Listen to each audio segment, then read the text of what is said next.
is NewsBreak26 in Southwest New Brunswick. I'm Vicki Hogarth. Here's what's happening in our part of the world.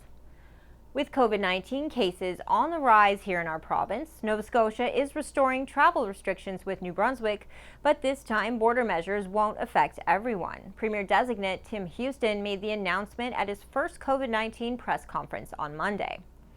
Given the situation in New Brunswick and the connection to new cases here at home, Dr. Strang is today recommending we reestablish border measures with New Brunswick.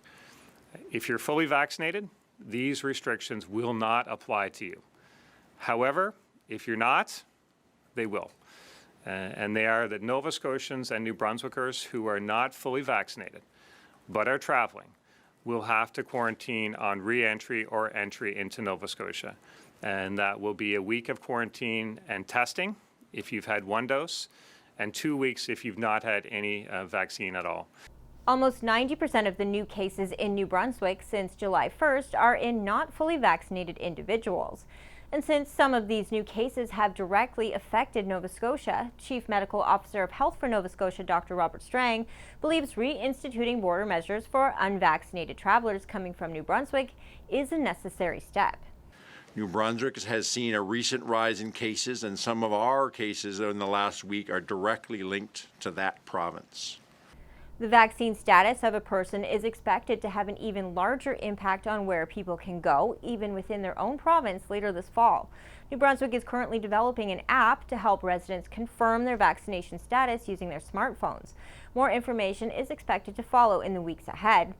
Minister of Education Dominic Carty also announced on Tuesday that New Brunswick is expanding vaccine eligibility to include 11-year-olds who will turn 12 in 2021 as part of an added layer of protection at schools this fall. Project Village is a new initiative taking place in Blacks Harbour to address the housing crisis, food security, and transportation needs in rural southwestern New Brunswick. For more on this, here's CHCO's Andrew Sutton.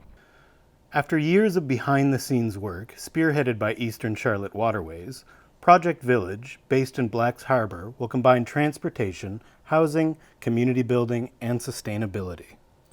This is Lewis Connors Drive in Blacks Harbour. It's about 7 acres. It was an in-kind donation from the village of Blacks Harbour, and we are planning phased development. First phase will be 24 units in summer, fall of 2022. The 24 units of accessible and affordable housing will help to address the housing crisis in southwestern New Brunswick. But the development is intended to be more than just a place to live. Envisioned as a sort of model village, an indoor farm, community governance, and a fully electric rideshare program are in the plans. In 2020, we submitted a grant to Environment and Climate Change Canada through the Climate Action and Awareness Fund, and we were awarded funding to purchase 4 electric vehicles to create Project Village Car Share, which is what you see before you right now are the vehicles. And what we're doing in the next couple of months is we're going to do some beta testing with local community groups like the Multicultural Association of Charlotte County to kind of get a little bit more feedback and to ensure that our transportation service is meeting as many people's needs as we can before we roll it out to the greater community. Andrew Sutton, NewsBreak26, Blacks Harbour. Thanks, Andrew. St. Andrews by the Sea is winning accolades around the world and close to home for being a top tourism destination. Last week, world-renowned travel magazine Condé Nast Traveler named St. Andrews one of Canada's top 15 charming towns to visit. And earlier this summer, Score magazine named the Algonquin Golf Course one of the top 25 golf courses in Canada.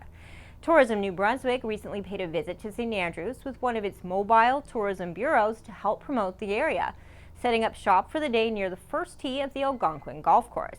We're driving around, visiting small towns and large cities all around the province, distributing road trip information for around the province, as well as promoting local products and handing out merchandise to local people. Keep an eye out for a mobile Tourism New Brunswick Bureau at a tourism destination near you. That's all the news I have for you. For more stories and live-streamed COVID-19 updates and back-to-school news conferences for the province, follow us on Facebook at CHCO.TV.